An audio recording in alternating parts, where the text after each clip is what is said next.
All right, it's been a while, and why don't we just open with that shit? Like, Okay. Explain, like, why? What? Oh, okay. So, a lot of my background is about abuse. It's about sexual abuse, physical abuse, emotional abuse. And when you're raised by a psychopath and a man-hater, there's certain things that go along with that. And one of the things is the want to be loved and adored. And so I had a very touchy relationship with love and touch. So I was either, and there was a lot of sexual abuse in my background. So From a man or a woman?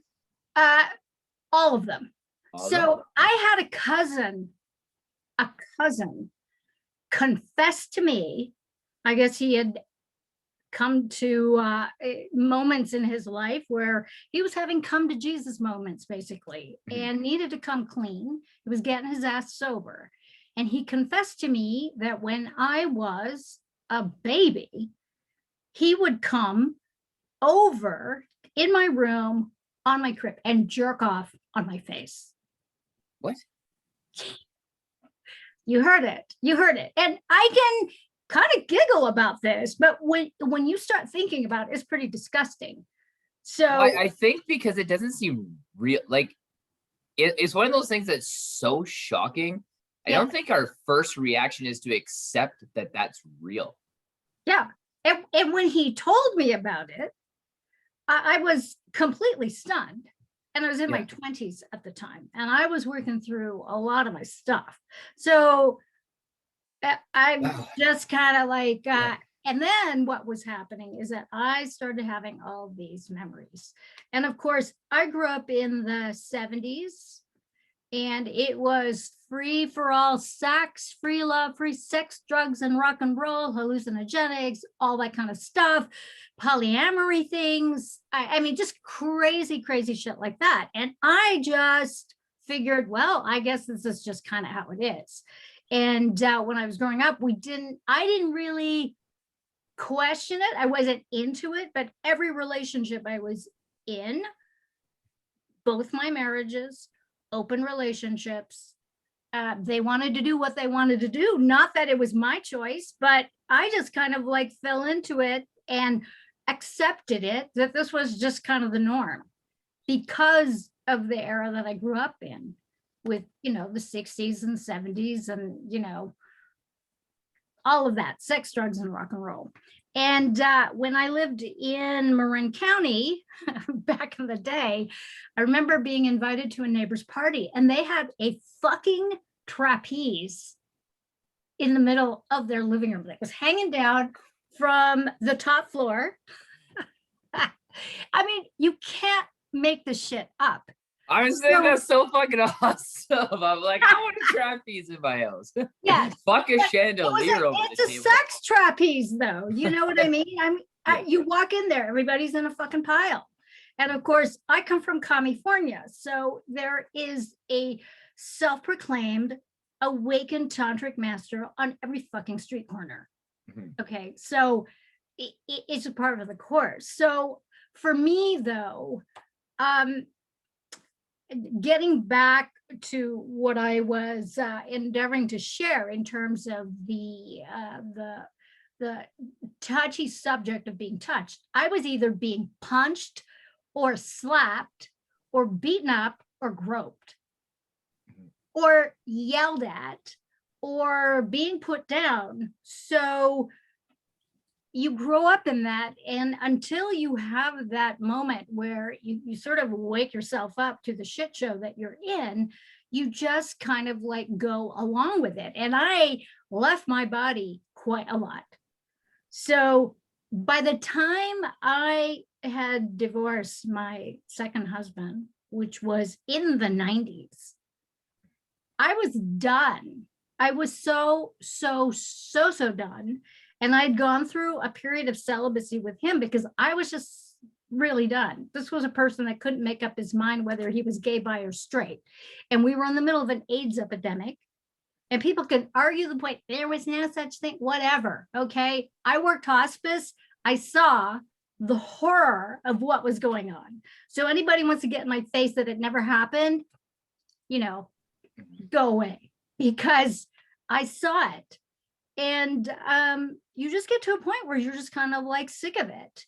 And then you start in on it. You want to be in love. You want to have relationships. You want pleasure, you know? So for a time I was with someone and we explored conscious BDSM, which was really super fun and kind of a novelty. But even then you just kind of like, people are pathetic when you start really seeing their wants and needs kind of get distorted and convoluted in chasing an orgasm or chasing the next pile of unconscious people that you're going to be skin to skin with. You just get sick of it, you know. And it's not that I'm a prude. I really believe in true love. And I also, just in the work that I do with survivors of sex trafficking and satanic ritual abuse, you really start seeing the twisted, fucked up dark side of sexuality, where that is not good. I mean, it's not pretty, it's not pleasurable. It's based on debasing humanity. It's based on abuse, torture, violence, inflicting sadistic pain onto another human being. And all for what? To set up your own profit margin or to feed off of the fear of another person. I mean, this is some twisted shit that I found myself like really in the middle of, not just as a practitioner, but also as a woman. And, you know, you juxtapose that inner process with what was going on. I mean, just in society and pop culture, that, you know, women's, the feminist, a free for all for sex. I'm going to fuck whoever I want. Go ahead. No one's stopping you. It's not one of my values. And so, and then there's an energy signature that I noticed when I was involved in situations that were like really not to my liking, where I was very acutely aware of absorbing other people's energy based on the person that I had just fucked, and thinking, why am I feeling this way? Like, I don't know where this is coming from. And I've had, you know, countless men and women tell me the same thing, that casual sex, they're having all these feelings, having all these impressions, whether they're psychic, whether they're real, whether, you know, you're just picking up on like really bad juju, whatever. It's not good. It's not good. And so I started looking at the sort of relationship that we have regarding the energy of sex, the energy of being in love, the energy of sex abuse, and how that impacts our bodies. And aside from my clients and my students, but my own personal journey was, I didn't like how it felt, you know. I didn't like that I was going unconscious. And so I've done 2 rounds of celibacy, and it's great, you know, it's totally great. And during those periods, I recorded musical albums, I wrote books, I created teachings, I traveled the world. I mean, there are other things, and I'm one of those people where I'm not really defined, like my worth isn't defined by who I'm sleeping with. And unfortunately, a lot of men and women are. That's true. You know, very true. I spent a lot of time alone. And, you know, I also spent a lot of time raising other people's kids. So I have an appreciation of my alone time where I don't want people on top of me, you know. I don't like clingy. I don't like that whole thing. So for me to, it was just like, I didn't even pine about it. It never, I was never lonely that I wasn't having sex. In fact, I realized if I want to fuck, there's plenty of people to fuck. It's not like you're without any opportunities. You're not. That's why I always find it funny that people pay for sex. Like, I understand it conceptually. Yes. But it's like drinking water or air. Like, it's so available all around you. Like, what's the point of paying for it? Like, even like what you talk about from like an ease step, when it's not like it's easier, like, or maybe people just like the sneaky part or the feeling guilty or breaking the law. Like, it's got to be something like that to me, because like the accessibility, especially in today's day and age, where like there's very few conservative people compared to how they were before. It's easy. Like sex is everywhere. Yeah. Well, and for me, my purpose of not going there was to really purify myself, because I started noticing a very, very deep pattern in the kinds of people I was attracting, men and women. I've had 2 girlfriends. So, and I don't identify as being lesbian. It's like, whatever. I don't identify with it. So if people want to ask me about all that kind of stuff, I just roll my eyes. It's like, I don't ask me about any of the fucking pronouns, okay? Because I'm not going there. You just love and are attracted to the people that you love and are attracted to. And you have to be conscious about what it is that you're doing. But there was a common theme, and the common theme was, I was the sort of novelty. And, so I have a certain look, and those were the kinds of people that I was attracting, people who were like into the way I looked, the sort of Eurasian persuasion kind of thing. And it's just like, it's so distasteful to me. And then really, but do you think it's, sorry to interrupt you, do you think that it's like a connection with like race or culture or geographic origin? Because like it's no different, sorry, I shouldn't say it's no different. It's very similar that if like some guy's like, oh, that chick's got huge tits, I want to go fuck her. Or it's like some woman's like, oh, I just love that guy's 6-pack, I just want to go fuck him. Like there's things we visually see that we're just like, I'm gonna go be with that person. Yeah. And we are programmed. I mean, it's in my book. We're programmed to be sex slaves from the moment we are conceived. Mm-hmm. And there's a whole variety of it, because when you think about sex, what is it? For most people, it's a substitute for real love.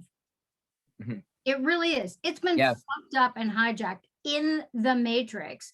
It is the biggest divide and conquer agenda that keeps us apart. Why do you think though, like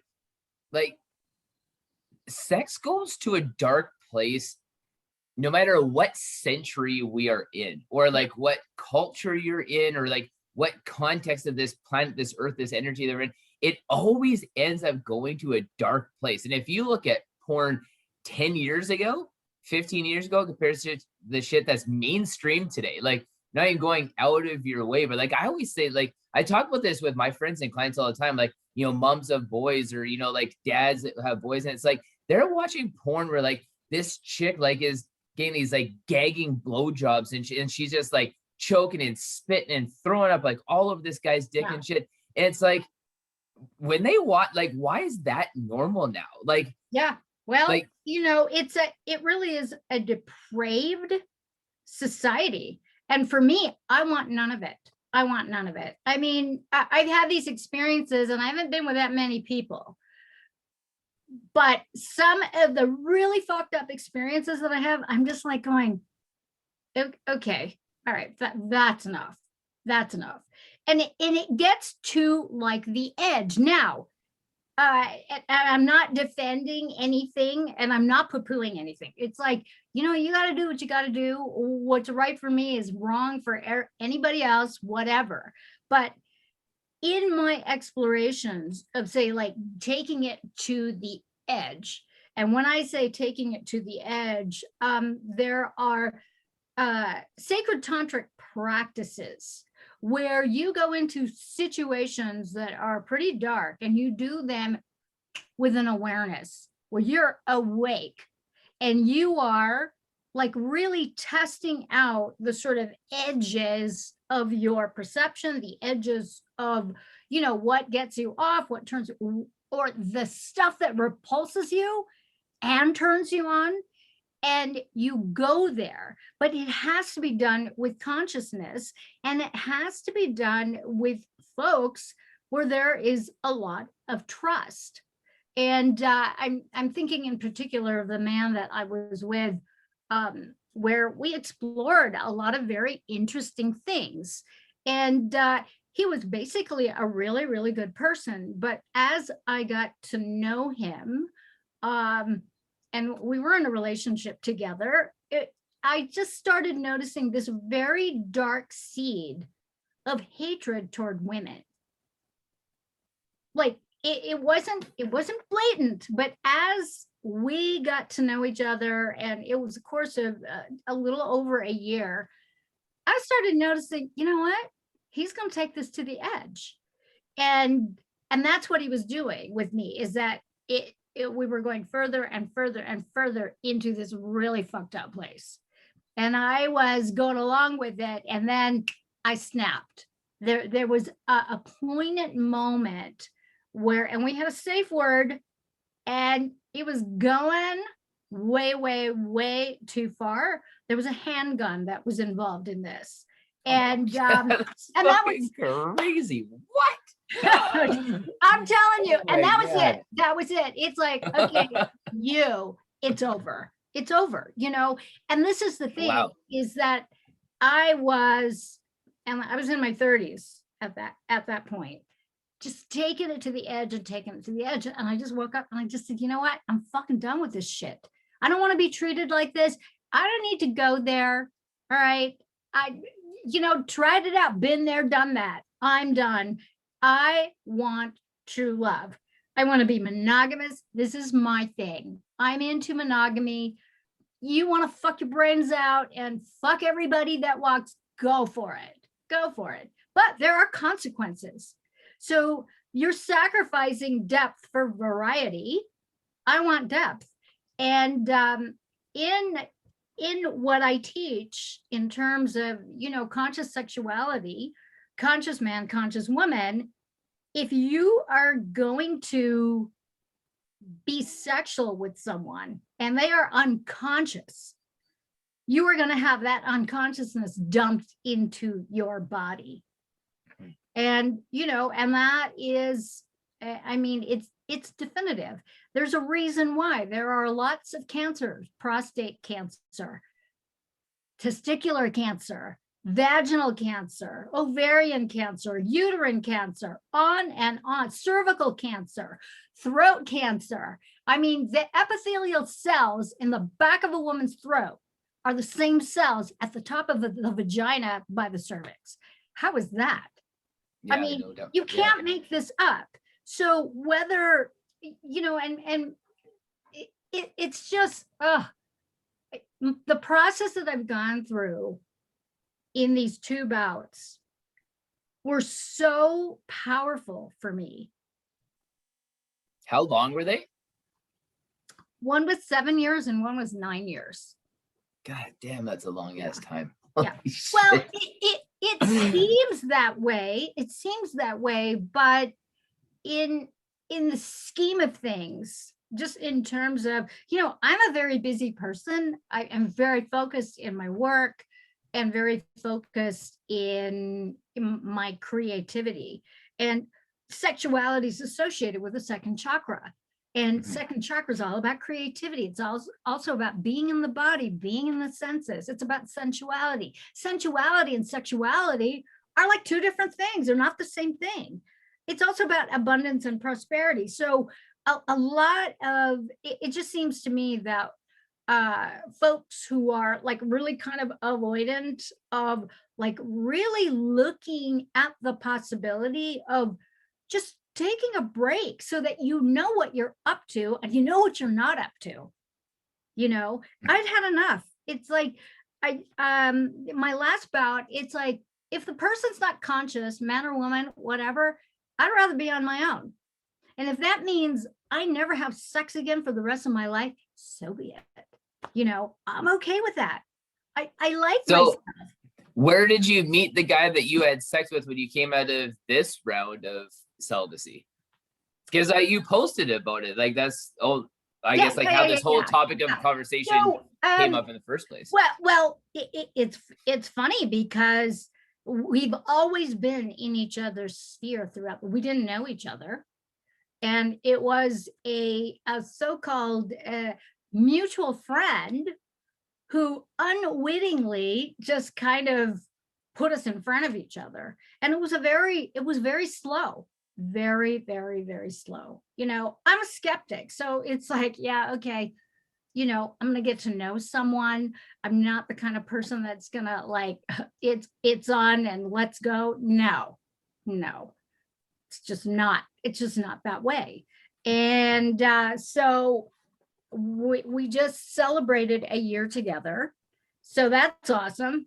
Like, you guys have been together for a year already? Yeah, it's been a year. So you guys must have met right after, well, not right after, but like generally after we talked last. Yeah, well, we had known each other for about 6 months at the point, but we hadn't gotten together per se. You know, we were friends. So, okay. Yeah. So worth the wait. And this is about allowing yourself to magnetize yourself a high level, high quality person. And understand intent, right? I think like that's the big thing. Is like understand intent of like, what does this mean? Where's this going? And like what kind of time should, because I think that's the one thing with like relationships, right? It's just like, if I invest this time, like what actually is my return? My return is this image or this theory I have in my mind, but that doesn't mean that that's what you have in your mind or what this is going to be.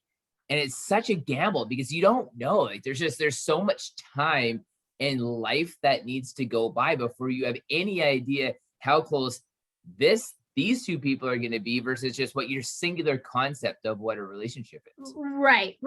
And you have to be clear with that, which is why I recommend to everybody, you have to be on your own.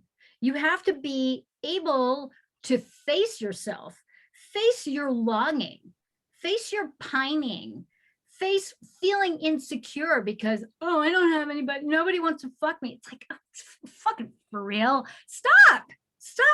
And I hear women lament about this, you know, and so it's like you got to excavate all of your little wants and needs and your little habits and your little addictions. And you've got to check yourself.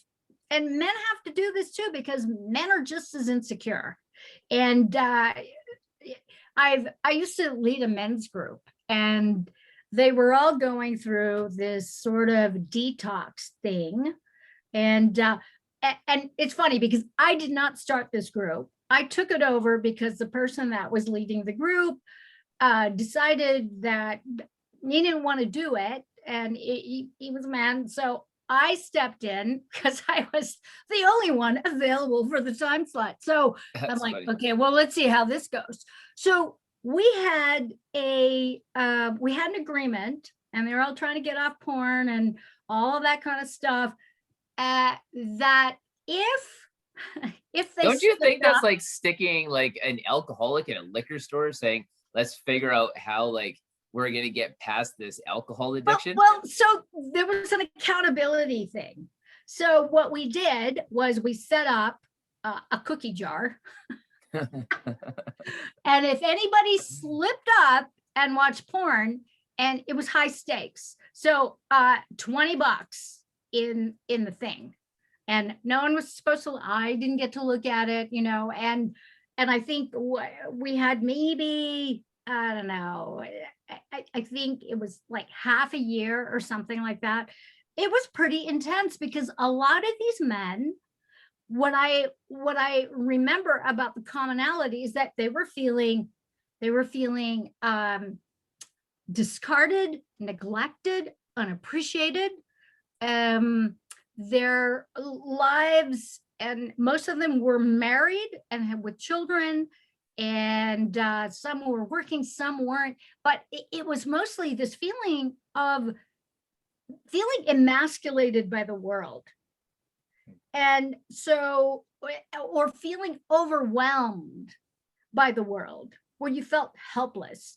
Even the guys that were like making multiple six figures were feeling the same way, that they were not appreciated. And the way they would default is by buying their significant others a bunch of shit, you know, because money and buying shit is a substitute for a penis that could go all night, you know. And so a lot of these guys were like over 30, in their 40s and 50s. And so they were trying to like figure out how to please their women when they couldn't perform, but they also wanted to get their rocks off. So the whole thing with porn was like the substitute. It was a way for them to de-stress from feeling overwhelmed by the world or feeling emasculated. Okay. So I mean, you were talking about paying for sex. I mean, that's why some of these guys were like into paying for sex, because it made them feel powerful. They can afford it, and they can demand whatever trick, whatever sexual thing they wanted. They could demand it and get it without question. You know, it's not going to be a chore. And then it's just like incredibly selfish too, right? Like I think that's kind of like what you're getting at, where it becomes all about a person and whatever that person wants, you know, like, and it can be something super lame. Like, I just want to be snuggled on the couch till I fall asleep, or, you know, like it could be like the most horrific, crazy shit with guns and swings and trapeze act, but it's just more like that. Like, I just want like whatever I want, right? You know, and it's just getting exactly what you want when you want it. They said no questions asked, and just moving on to, you know, gotta go grocery shopping next. Yeah, right, exactly. Or go grocery shopping and then have this whatever. So you mentioned something very interesting, because over the whole of my life, I was always working, or I was raising other people's children and working. So I was a busy person, you know, and then you have your own business and you're traveling a lot. I mean, there's just not a whole lot of time. And so one of the precious things that I've experienced over the last year that I've never experienced with anyone ever is the whole thing of spooning on the couch and watching a movie. I have never done that with my significant other ever until this person, this lovely man. And it is like, and you get love bombed with love hormones. Mm-hmm. So this feeling of like relaxation and feeling safe and feeling loved and held and nourished, and I mean, the sweetness that gushes, it's like, it's unbelievable. And I find it just fascinating that here I am, you know, and we're both in our 60s. So it's like, what? Like, what's happening here? But doesn't that go to show you though, that like at any point in time in your life, no matter how old we may be, or, you know, like what experience we have, or like what's going on, that there's always that opportunity for something really great to happen. Yes. And it's sweet. It's sweet. And I'm just like, I just am blessed. I'm blessed. I don't know what else to say. What a huge change for you though, like being able to have like that contrast, right? Very much so, because you know, and the funny thing is that this man is retired. And of course, one of my patterns was I was attracting. So there was this divergent pathway of what I was attracting. I was either attracting these really bossy gazillionaires who were just dismissive of anything that I was doing, and just wanting to boss me around and wanting to be subservient to them and completely uninterested in anything that I'm about. Or they're these guys, it's the soy boy types that, don't have their shit together. They don't have jobs, or they're sex addicts or whatever, and I should be fucking grateful because they're just so fine. It's like, no, but I was doing all the work. Okay. So it was, and at that point, you're just like, fuck this. I'd rather be alone. I don't want to raise a man. I don't want to raise a man. And you don't want to, and when you raise men, here was the thing, is that, and some of my women friends and some of my women clients, oh my God, the way they dish and describe this, because, and it's not to get down on men, it's to get down on the men who are fucking loser assholes. This is not about men being bad. This is about loser asshole men who are bad.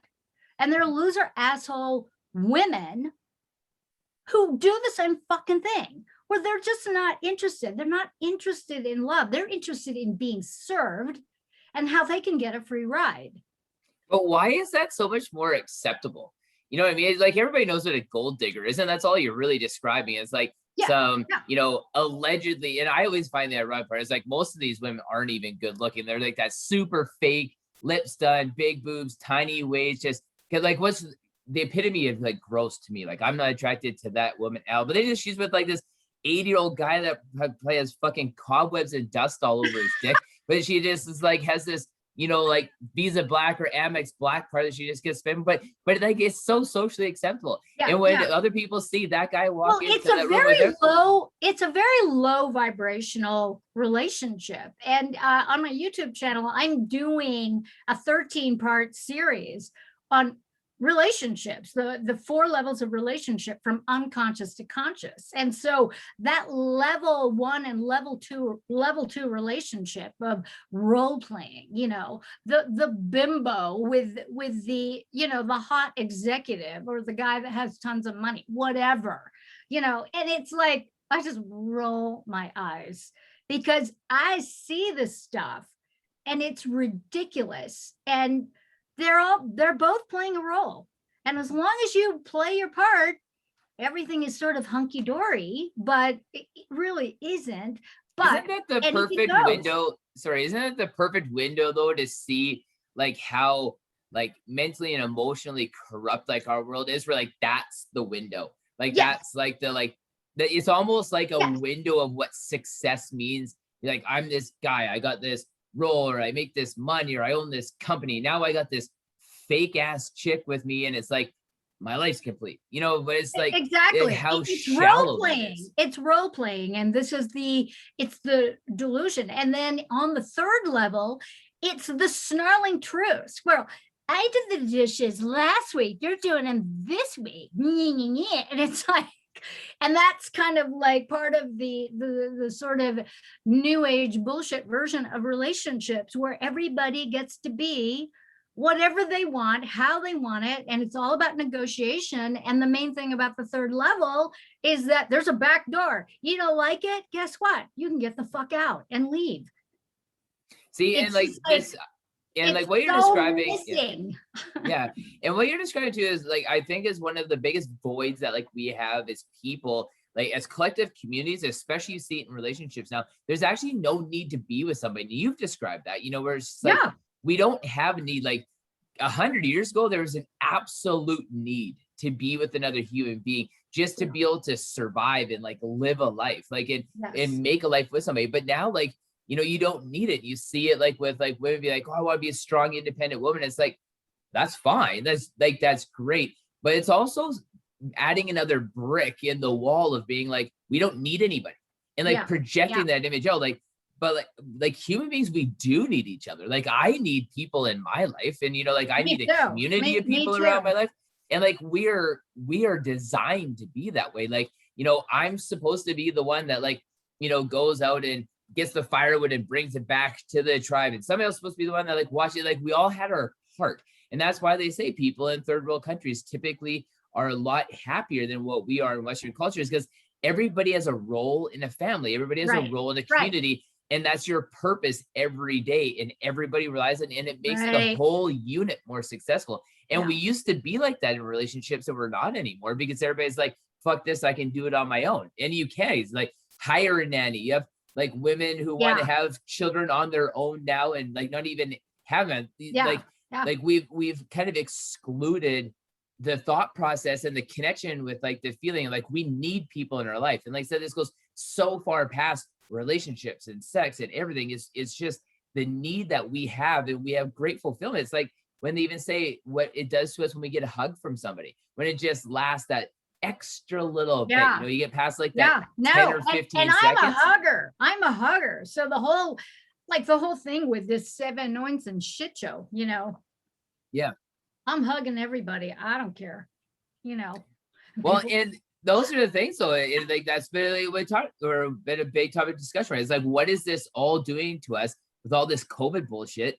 And when it's built as such a massive disconnect, and a lot of people are already socially awkward. Yeah. And now you take that It's social created- awkwardness, and it's it like, it's created more of okay. it. Yeah. And it's just like, it's okay. And it's, you know, now there's this like these rollbacks and all these restrictions. And it's like, now like there's these programs like, well, whenever you're ready. It's like, no, like you need to just cut that shit the fuck off. Because I'm like, if you nurture this shit with like people not being comfortable getting back to a part of like real life, like people are just gonna be more emotionally disenfranchised, because people, a lot of people just want to isolate, but not in a good way. Not in a, I want to isolate myself to be reflective and understand who I am and what my role in my own life is. And that's the purposeful hermitage. Yeah. That's what And I like. love that. And that's why I go into the backcountry all the time. I love being in the mountains alone, because it's like I get to sift through all the bullshit files in my mind, and I actually get to the ones that mean something. It's just like all of this life around us now creates all this stupid spam in my mind and in my heart, and like who I am. And I'm like, and I go there and I'm just like, it's my way of just putting it all in like the junk folder, and then just hitting delete on that shit, because then I actually get to understand what's going on. Yeah. Yeah. And it's important, but a lot of people do not want to go there. See, and why don't we though? See, and do you think that like we just look at that like now because we're at more of like this apex of having to make a decision? Do you get more mindlessly into this system, or do you start to come out of it? You see a lot of people exiting kind of like the quote unquote system, like the typical American life, where, you know, you have people doing things on their own, creating more like businesses, you know, like a lot more like artisan works. I want to build furniture. I want to make craft beer. I want to make t-shirts. Like something they can hold on to like with their own hands. Like to me, and I think more power to that, because absolutely, that is the whole point of getting out of the matrix, is realizing you don't have to be a cog in the wheel. You don't have to do what everybody else is fucking doing, all the little muggles and all that kind of shit. So I like the renaissance of humanity, just in terms of the creative onslaught that's like happening, where people are just, and they're having to do it out of necessity, because so many people got gutted financially. Yeah. Oh yeah, and I like, did. I literally woke up one day, and because of my government and the decisions that they've made, and a lot of other governments around the world and states and provinces, they just completely changed the scope of my life professionally. Something I've been working on almost 20 years to be able to create was just, like you said, in snap of a fingers, just gone by no decision of my own, which was really weird, because you're left in this area of life being like, huh, well, that's fucking crazy. Like, like you really realize how volatile life is.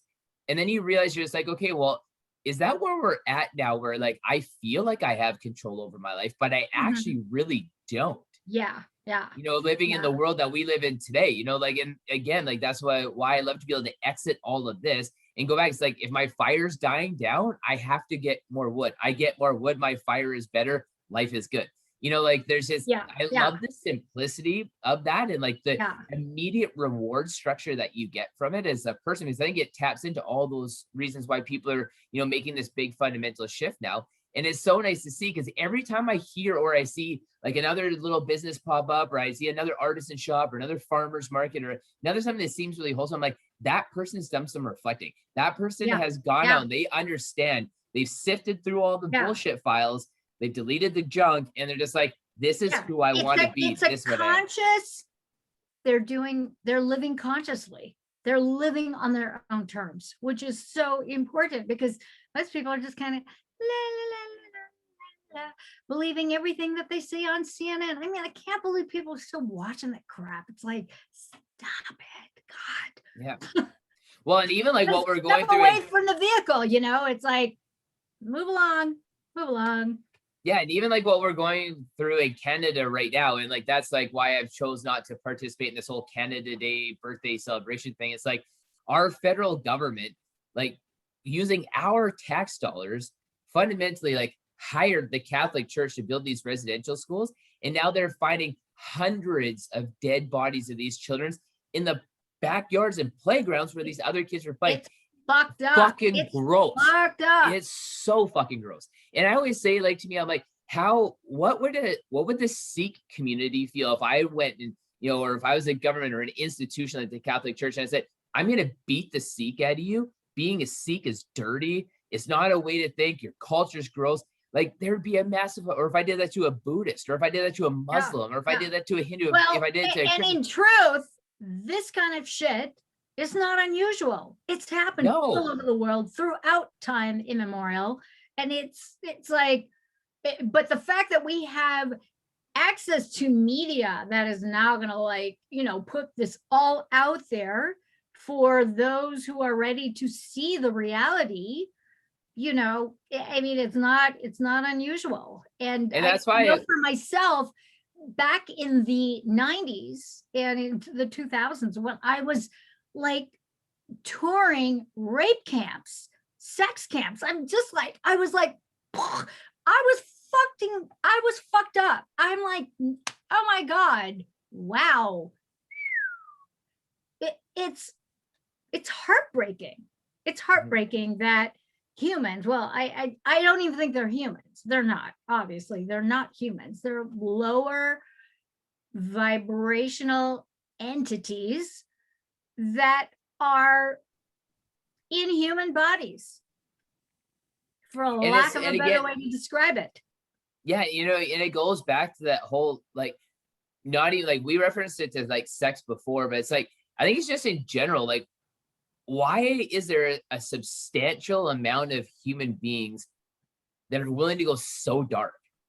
You know, like, and it seems like, you know, it just, what was really dark 25 years ago is so mainstream today. It's just, and it's just making like that slow shift. Desensitized. And so, and when you're desensitized, in order for things to be more intense, it's got to escalate. It's got to be over the fucking top. And so I'm on all these different forums that track sex trafficking and arrests and that kind of stuff. And I just am like, I had to unfollow a bunch of shit and just get myself out of the fray. And I'm choosing to do things differently for myself, where I'm not involving myself so much in that, which is why the whole direction of my work is now focused upon exiting the matrix and reality creation, because I've had enough. I've been in that world since the fucking late 80s. I don't want to do it anymore. So I passed the baton over to new practitioners, young folks who have the energy and the wherewithal and the passion to do it. I don't want to do it the rest of my life. You know, I'm going to be 62 this year. You know, I don't want to go there. I don't want to do it anymore. It's a lot, right? You know, and there's going to be like a part of that where like, yeah, like, you know, just holding on to it. It pisses me off. And I have to be very, very careful, because there is a way where, and I get warning shots, you know, it's like the universe gives me a warning shot across the bow, and it's like, bitch, you better wake up. Yeah. And if I get sucked in to a drama shit show in that realm, it takes its toll. And it is very, very difficult for me to pull myself out of it, because, you know, what happens is you get caught up in the mind control, in reality transurfing, it's called the pendulum of that situation. And by your attention to it and your ain't it awful, you're feeding that. So I don't want to participate in that. So I have to be very, very conscious in utilizing, like, the moment I get triggered about the shit I don't like, I got to wake myself up and I got to pull my attention away from that and activate my superpower of focus and focus in on something else. And, See, I think that is important. You have to learn how to fucking do that so you can waltz in and out of this matrix shit show without feeding it, without pushing up against it, because all that stuff, all these, the pedos, the evil, all of that, the Satanists, they have every right to be here, just like I do. Mm-hmm. See, and like when you say that, like I was at a point in time in my life, like this was quite a number of years ago, or it's probably started about 12, 13 years ago, and fundamentally started to stop at a full halt about 4 or 5. But there was a substantial time period there where it was where like I would get so involved in other people's shit emotionally that when they'd be like, oh, I feel so much better now, I'm like, I do. Yeah, and I felt fucking great before. You just absorbed it, you know. Yeah, and so when you said it like that pendulum, it's like you just passed me the baton of your bullshit, and now I'm running with it. Yeah. And now I have to hold that on top of like the shit I have to deal with in my own life. It's like, and that's how mob rule goes. So, you know, the totalitarian shit shows of left, right, center paradigms. It's like, I can't even go there. And people get so absorbed to masks, not to masks, you know, the jab, not to jab. It's like, I don't want to hear it. Make your fucking choice. Create your own reality. Nobody else can create your own reality. So fuck off, you know, stop with the debating. I can't stand it, you know, and I don't get involved. Yep. And it's so funny because, at the beginning of the year, and towards the end of last year, at the beginning of the year, I got invited to all these different podcasts and Zoom, and people like these hosts and hostesses requesting that I wear a fucking mask on a Zoom call. Like, what? Yeah. It's so weird. It's like, no, I'm not wearing a mask. There are no pictures of me with a fucking zombie mask on.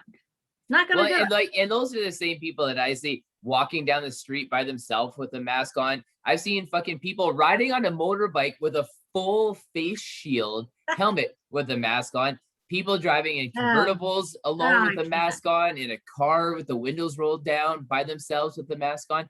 And I'm like, what are you doing? Like, what are you really doing right now?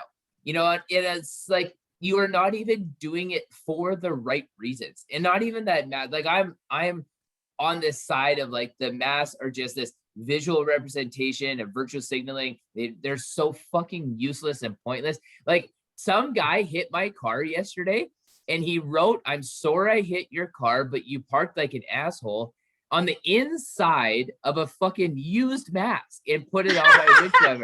And I was like, I love that. I'm like, it's so fucking, I'm like, this is so crazy. I'm just like, you could do more of a cultural faux pas right now than something like that. It was so awesome. I couldn't help it. It was, when I looked at it, I'm like, what's that on my windshield wiper? And then I like looked at it and then you put it up so you could read it without having to like touch it. But I was just like, wow. I'm just like so many people get so like, I just found it hilarious. Like the whole, everything about it was just so funny to me. But like, I could just see in my mind somebody with masks and gloves and like these tongs and, you know, like this bag, and they're just like one of these trying to get it in the bag. Like I could just see the whole thing in my mind, how somebody would treat that situation. Have you seen the split masks that allow you to eat and drink your beverages in a fucking restaurant? It's like, dude, stay home, please. Like, but even the ones that are like that kind of quarter face shield thing where it's like it's all open up top, and there's just like this little band kind of around you. It's like, what is that doing? I don't Because know. I don't know. I know it's It's a just like fashion statement, you know. It's like, wow, okay. the one thing I wanted to bring this back to, you said it right at the very beginning of having an understanding of like cult rituals and shit. Like what is that? I did. So the reason why I ask it is because my cousin, when I don't even know if I was born yet, or if I was really young. My cousin committed suicide. He hung himself because he was a part of a satanic cult. And like, I've never heard of it before. Well, I would say before that, but like, it's the only reference I have to things like that being real. And I was either so young or before I was born that it actually doesn't even seem real to me. Yeah. But like, it's pretty real. I mean, the world is run by a bunch of Satanists.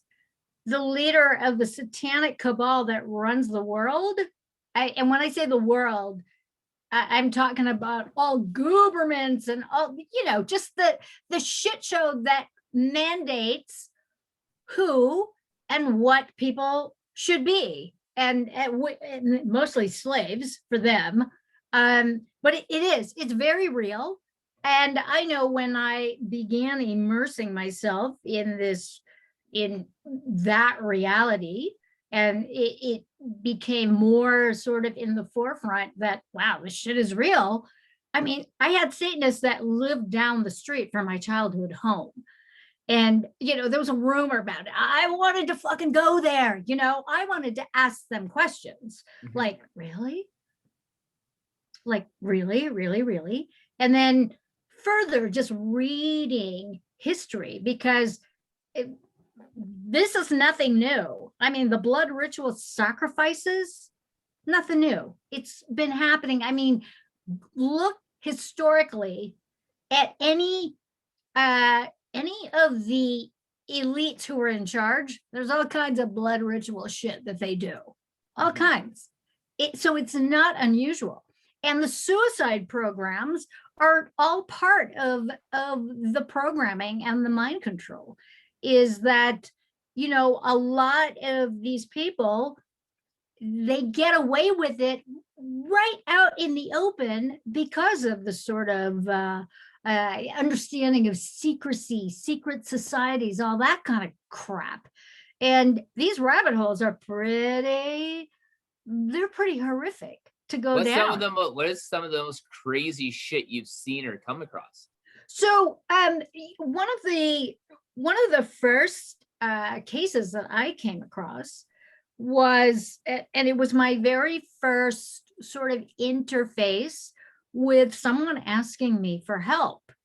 And one of the first things that we did is that she had a safety deposit box, and she was afraid it was like her grandfather passed away and left her the stuff, and she had to go to the bank, and she didn't want to do it. And so the woman that called, anyways, we all go together. And in this are movie reels and Polaroids from like the 60s and 70s of some really fucked up shit.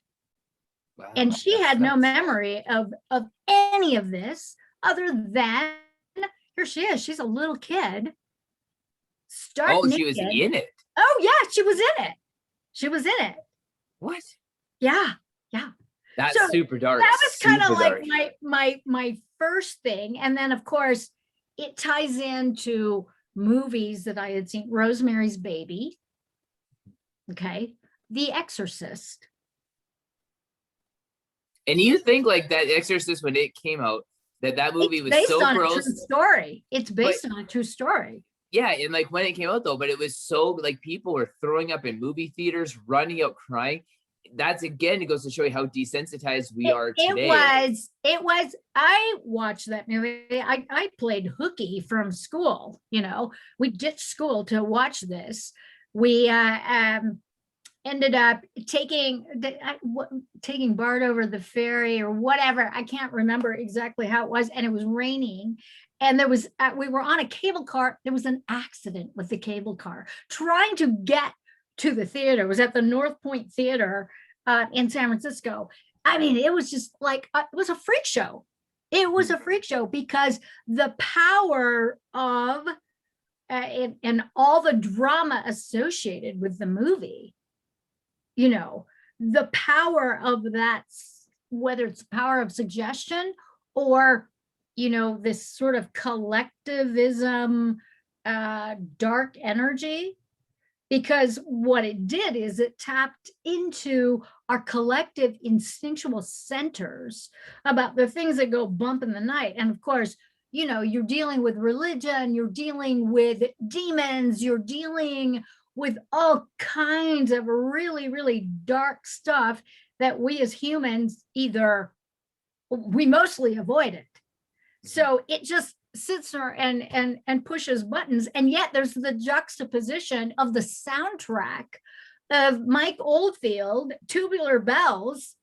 And if you ever see the documentary about his life and about that whole, his writing, music, etc., I mean, it just kind of blows you away, because there's the Exorcist and then there's his story and how they come together. You're like, what is this crazy thing? But this is part of the totality of human experience, is that we have this really dark, fucked up shit, and then there's this beauty, this immense beauty and goodness that warms the heart, that is all about the heart-based new humanity, you know.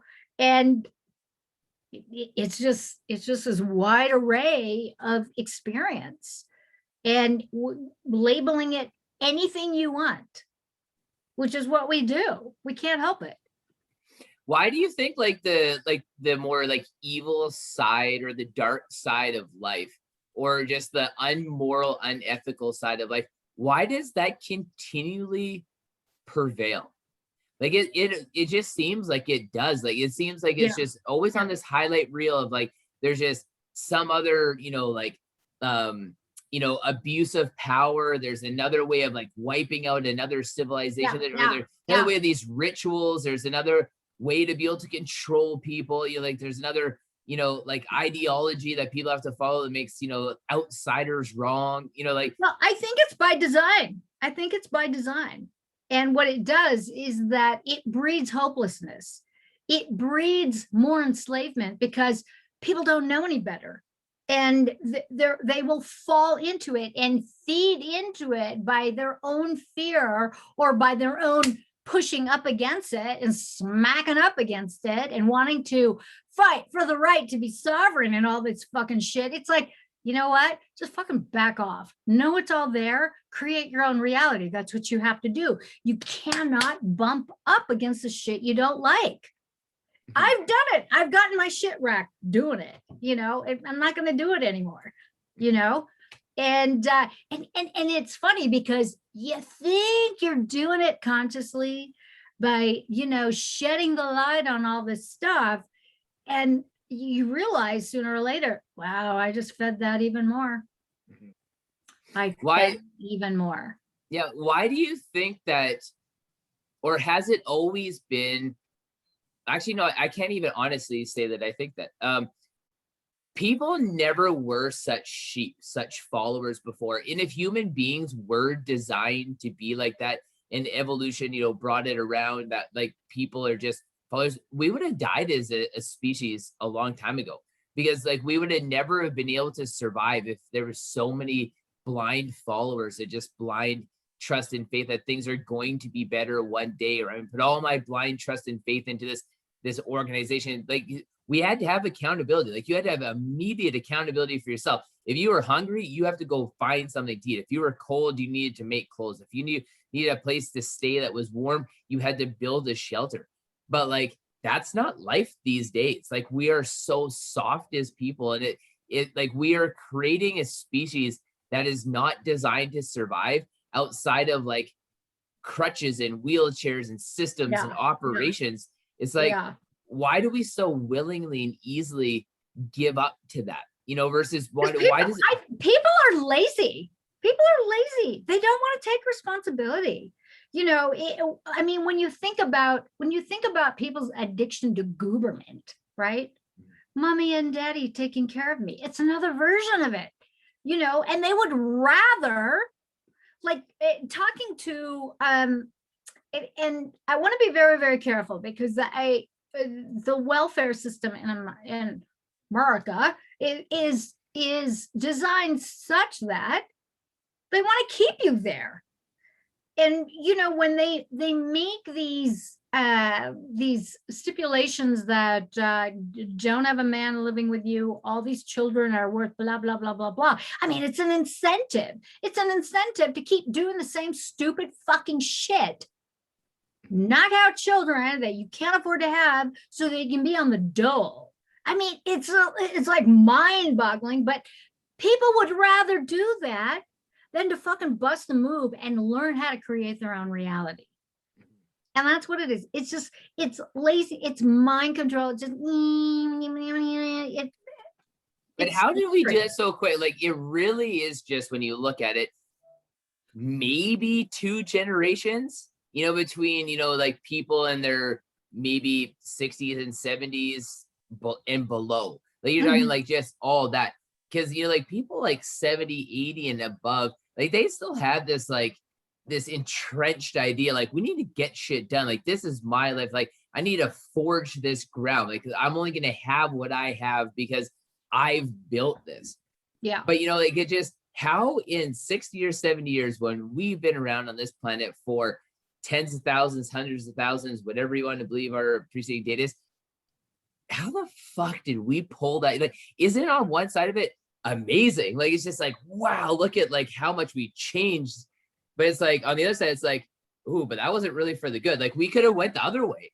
We could have like went to be more productive, more enlightened, you know, more in tune with each other, more connected with one another. Well, this is what I've seen. This is what I've sseen. You know, growing up in the 60s and 70s, I never bought into the whole affirmative action, give me a head start, blah, blah, blah, blah, because I'm a brown skin Eurasian, blah, blah. Never. We've weaponized woundology. We've weaponized being a victim. And if you're a victim, you get reparations. You get to blame all white people. You get to have this and that because you're so fucking oppressed. It's like, it's frightening. It's really, and people fucking buy into it. They buy into that whole thing. You know, last year, I think we talked about this last year, where I was in one of those box stores. Some dude got on his hands and knees with a mask on, apologizing to me. Like, dude, I don't even know you. Get up. Like, white people have never done anything bad to me. Okay. I've not had that experience. I hate to tell you, you know, and I've been here for decades. It's not happened to me. And you know, just what? Like this disbelief, and so many people buy into it. We're victims. Oh God. Well, and you see that now where it's like, you know, even with like kids feeling like they're just like, oh, I need to wear masks during all this, when it's like the one thing we know is like this doesn't affect the kids at all. But it's like how we train people to buy into shit that doesn't even affect them. Yeah. You know, and even like that's with like programming, that's poop culture programming. And they buy into it and they get rewarded. They get treats for doing that, you know. And it's like, you know, like, why do people like want brownie points for like taking on other people's shit?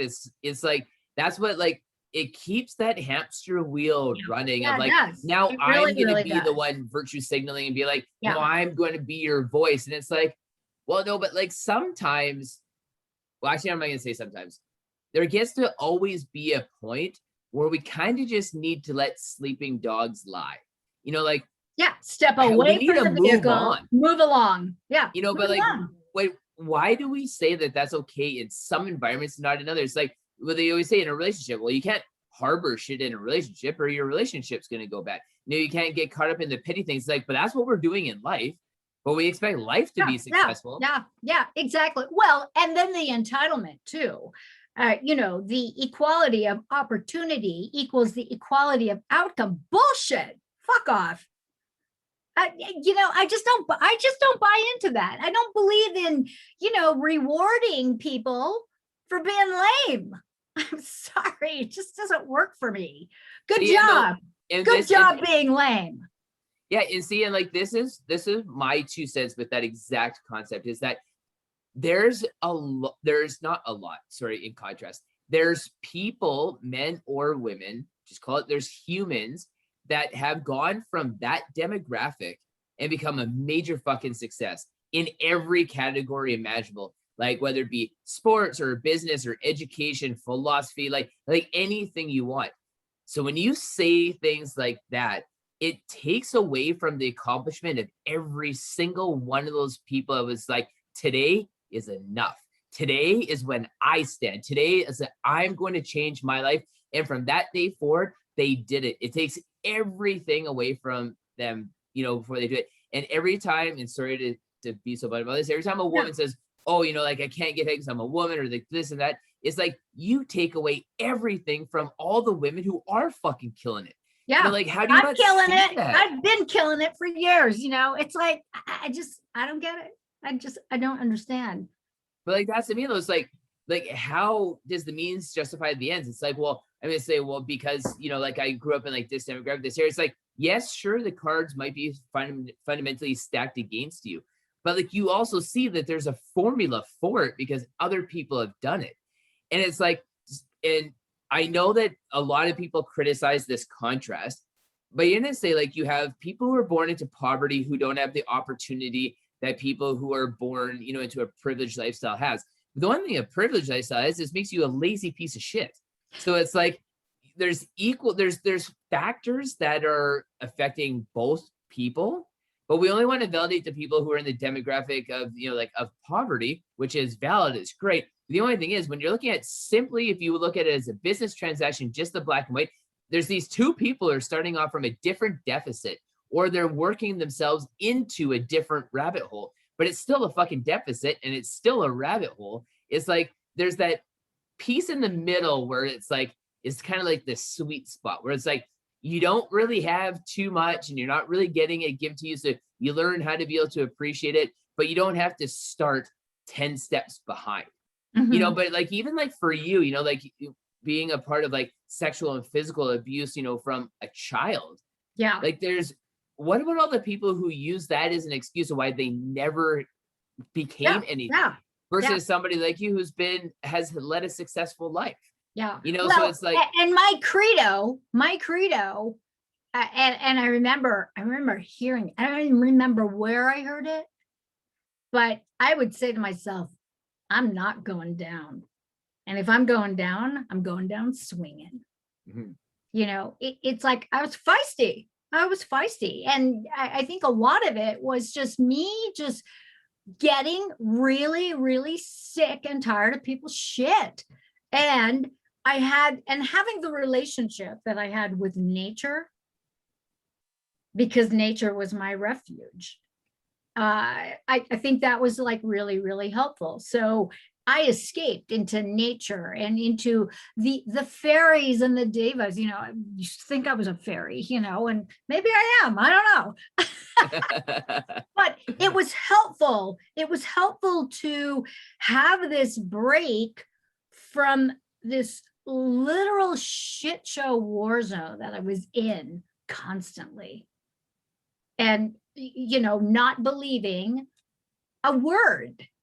And so there was a poignant moment. I have to share this because I really think, looking back, this was a moment in my life where it's like, oh, listen to her. This is what she does. She's just a fucking liar. And so this is my mother recounting something that happened and calling all of her girlfriends. And as she talked to the next girlfriend and the next and the next and the next, like witnessing that the story was getting more and more inflated. She was just making up shit. You know, it's like, wow, how do we get there? Well, this is how we got there, you know, and I was young. I probably was like 6 or 7 and thinking, can't believe anything she says. So she tells me I'm a piece of shit, I'm not going to believe her, you know, or she tells me whatever, that it's my fault, I'm not going to believe her.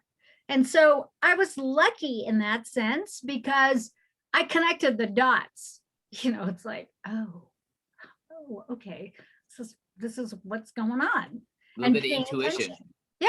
Yeah, paying attention and abiding by nature and feeling nourished by nature, by the sun, and just, you know, really enjoying being in my body and feeling the sun on me. You know, these were like precious moments that really, I think, connected me to my true nature. What do you find is like the value? Like if you remember back then, you know, your connection with nature, and if you still have the equivalent or stronger now, like what do you get? Yeah, like what do you get from nature? Because like I always, like, I'm a huge proponent of like being like outside, being in nature, being in the mountains, getting kind of away, unplugging from everything, because I've seen it repeatedly change people all the time. And just like, I'm right with you. Yeah, like, and it's something so uncanny about it, because you're just like, I know how it feels to change me. I know that feeling you're feeling right now. But nothing's like, visually things have changed, but we didn't do anything different. So how's there been this substantial of a change? But everybody's like that. Like there's not a person that I've taken into the backcountry, into nature, and spent some time where they're not just like, that was the best thing. I feel so much better. You know, like I have to go back. I need to go back. Like we are so biologically connected with being out in nature, but it does something to us. I think it does something so much more profound than we understand. It's really the divine in the flesh in all forms. Yeah. And when you're in it, and where I live, I'm at 7,000 feet elevation. I'm in the mountains. You know, I'm out every single fucking day. It's just part of it. It's just part of it. And, you know, sure, you know, I'm doing my walk at like 6:30 in the morning, and there are some people who are driving by, will see me without a mask, and they'll get out of their fucking truck and start screaming at me with their fucking mask on. And I'll just laugh because it's like, oh, praise God, look at this contrast here, you know?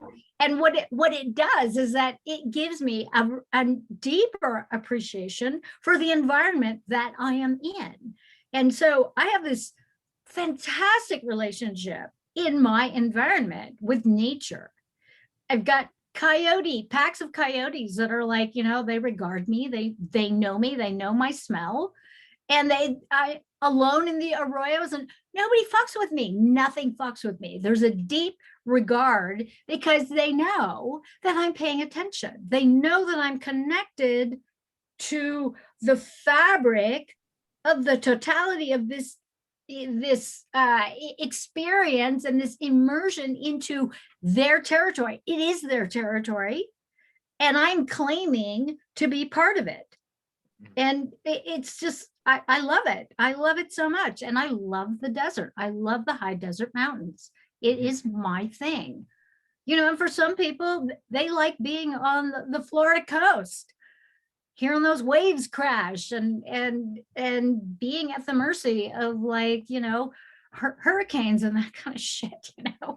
I live on the coast, but I've never been an ocean person at all. Yeah. You know, like I've just always like in the mountains, you know, like, you know, maybe like in a little lake. Like I don't view the ocean to be the same as the mountains. There's something about being in the mountains, in that kind of nature like that just, whether it be deserty, whether, you know, super dry, whether it be lush and rainforest, there's just something about being in that environment. Because like maybe about 2 years ago, I was sitting on the summit of a mountain. I was looking out. I'm like, the beautiful part about mountains is they're actually the representation of the most ugly, violent, destructive force that really has ever known this planet.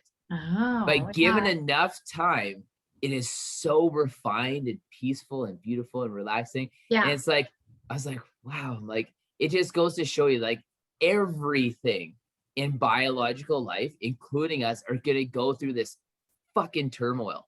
you know, but like if we just had the grit to be able to see it through, and when that pendulum comes back around, then there'll be people who want what you have, because they just, you know, maybe that's a bad way to say it, but I was saying, like, we will climb mountains now to appreciate the view, which like, if, could you imagine if like mountains were formed in like a month, and you seen the violence of it, to destroy, like you'd be that was the other thing that I wanted to bring up too, is that what I love about nature is like the objective truth. It doesn't give two shits about you personally and about how you feel. I've been, you know, as a nature girl, I've been in the middle of, say, like the Appalachian Trail, in the middle of a fucking hellacious downpour, where I've been wet for days, wet, cold, and I'm like, you know what, this fucking sucks. It sucks so much. There's nothing beautiful about this. I'm scared shitless. I don't like the people that I partnered with who are along this walk, this hike with me. This totally sucks. So I've had those experiences. I've also had experiences where I've been fucking lost and I have very little water, and I'm just like, I could die here, you know, and nature doesn't care. Or you're watching the wild animals tear each other up and they don't care. I say that, and you could be next, you know? Yeah. I say that to people all the time. The one thing that I love about going into the backcountry is just the feeling of being insignificant. Because I think when I come back out, it's just like, I understand my place in my own world a lot better when I have like that great stark contrast of feeling insignificant. Because, you know, like I've almost died in the backcountry lots of times. You know, like I've been, you know, chased by grizzly bears. I've been in a cave where I've had hypothermia. And I've literally filmed a video about why I was going to die and how I was about to die when I was like freezing from hypothermia. Like, you know, I've been, that's intense. Yeah, I got quite a few stories like that, but I'm just like, it just always makes you realize it's just like anything in the backcountry can happen in a split second. And like I said, you literally just die there.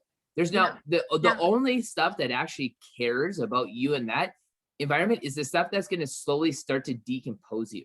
So they're just like, fucking great, this is some food. That's it. And they're just happy that you're there now, and you just become like this part of life. And it's like, it's like we aren't bigger than we are. And I think it really gives you like that great understanding. It gives me that great understanding of being like, this is why we need people. Like, this is why we need good, close interpersonal connections in our lives. Because when we step outside of like this visual representation of shit that we're all caught up in, nothing gives a fuck. If you're in the ocean, you're going to drown. You're in the mountains. The ocean is very harsh. Yeah. You know, and there's like all these like representations that is just being like, we only have this false sense of security because we happen to have these big urban centers now. You know, but like on that, like I'm always astonished when I'm standing on a mountain. I'm like, fucking people, like when they were the first people to climb these things, needing to get way over there. How are you gonna do it? Yeah, like 50 miles over there, like another 20 of these mountains. Could you imagine how daunting it would have been to climb one mountain and look and you're like, what? It's very, very daunting. Extremely daunting. Yeah, but you think like you stack today's people in that scenario where you had to walk like 50 miles over maybe 10 different mountains, or, you know, ridge, and just like come across the most hellacious shit along the way and try to find food, try to find water, not get eaten and become food.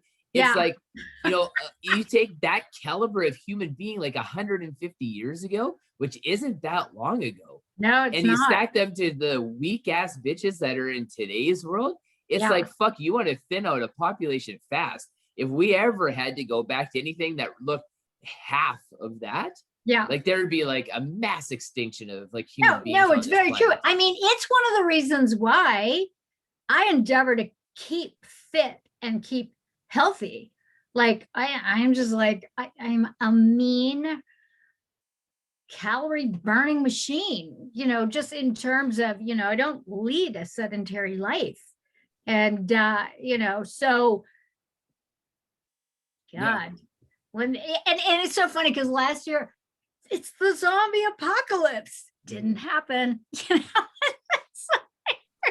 I was hoping for the zombie apocalypse, to be quite honest. It's like, let's do this. And this is the my thing with that is it's really, it gives me a window to see like what people like when you can convince rational, healthy young adults that they have to fear something, that if they simply just subjectively and objectively looked at the numbers, they'd be like, you're so full of shit. But like, that's how easy it happened. It was just like, wow, because I'm the same way as you. I'm like, I want to wake up every day a fucking warrior so that I can be a warrior tomorrow. Yeah. I don't want to have to be like, I'll never forget the analogy that I'd rather be a warrior in a garden than a gardener in a war. Because they're like, if anything ever comes where I need to defend myself, it's like this COVID shit. It's like, once I understood the facts of it, is like looking at it and researching it, I'm just like, I don't have to fucking fear this, like at all. I'm just like, you know, fat, obese people with diabetes and heart disease and elderly people. It's like, yeah, they should. But I spend every day of my life not being one of those fucking people. Like, yes, I'll be old one day, 100%. You know, but like, I'm gonna redefine like what 70 and 80 looks like. The same way you're redefining what 60 looks like. Because like in my mind, when I was like 10 or maybe like 15, when I thought of somebody when they were 60 was not you. And it's not the other people that I know that are in their 50s and 60s now. Like some of the people I know are in the best shape are people in their 50s and 60s. I'm like, you're a fucking warrior. I am in the best shape than ever.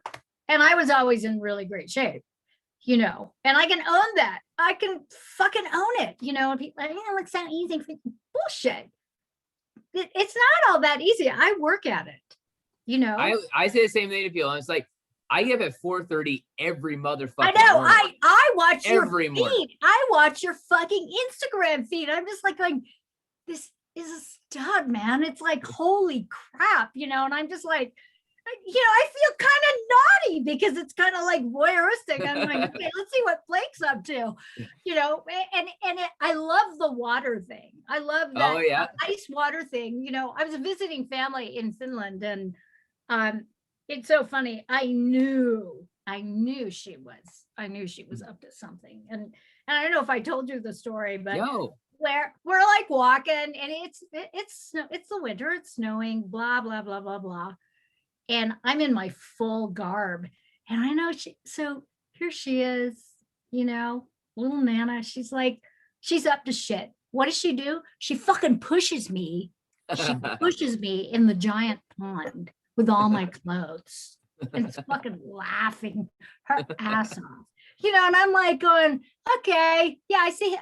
But I got into it, you know. It's like, wow, there's just something about this. And you know, where you just really, you get into that, it's a territory of the mind. It's heart, mind, body, soul coordination. That's the territory that you're in. And you control your breathing, and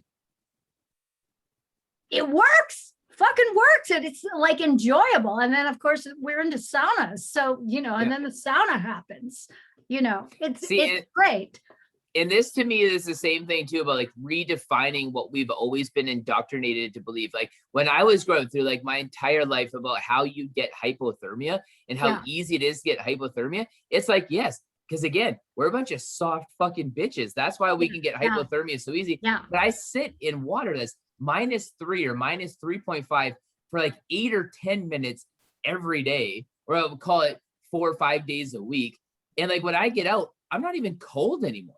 Yeah. You know, and like, you know, I check all my stats. Like I'm third, like I know what my heart rate is at when I'm in there. Like I know whether I'm like relaxed. I know how like my skin feels. It's like, no, like we have this incredible opportunity to be resilient. Yeah. And like, we totally we're letting like our like the sword of our life get so dull and rusty. Yeah. But like that shit could just be like a samurai. Like everybody has an opportunity to be like a samurai sword, but we want to be this rusty nail. Then that's why I get up at 4:30 every morning. I'm like, fuck that, because like when the day comes, I'm an early riser as well. You know, I mean, I was up at 4 this morning, so I don't have a problem with it, you know, because Absolutely. I mean, people, you get up at 9, fuck, the day's over. What? 100%. I get so much stuff done. I mean, just a lot of my self-care stuff happens in the morning. Oh, 100%. And when I'm with my partner, I mean, he's fit, he's retired, he's got the gym, he's got pickleball, he's got racquetball, just all this activity, and loves to be outside, you know, so we're a good match in that respect. Awesome. That's so cool. Why don't we wrap this up by you telling me what's next for you? Like what's going on? Yeah. Like what's going on for the rest of the year? You have about like what, 6 months left in this year. We've all had a pretty crazy last like 18 months or so, but like what's happening? So for me, I'm like upping my enjoyment quotient, and I'm intending to finish book 2 and book 3 and just really get all of that wrapped up with a nice, neat bow. If it happens, it happens. If it doesn't, I'm not going to beat myself up. I'm being really intentional with my relaxation about doing stuff. What I'm finding important is really focusing in on my content for my YouTube channel for Love, Truth, and Beauty. And so I'm focusing in on that mostly, and it's enjoyable. Like, I thought I would just be totally lame and, oh, I can't do it. Because when you commit to 2 videos a week, it might not seem a lot. It's a lot. It's a lot. Yeah, it's a lot. It's really a lot, because I'm not, like, I thought I was going to learn editing programs and shit. Fuck it. No, I have a new iPhone now, so I'm still doing the same thing. Yep. I hit record, I film it, I upload it to the YouTube. I do all my writing. I don't care about the fucking lighting. You don't like the bag under my eye? You know what? Get over it. Yeah. Yeah, absolutely. So I'm enjoying it. I'm enjoying it. Good. And if you do write book 2 and 3, I hope that there's a copy of each for me in there, because of course. Yeah. Thank you so much. Thank you so much. Well, why don't we wrap it up, and we'll and hopefully we can chat again soon. Right. And it's always such a pleasure talking to you. Pleasure, Blake. Have a wonderful day. Okay, you too. All right.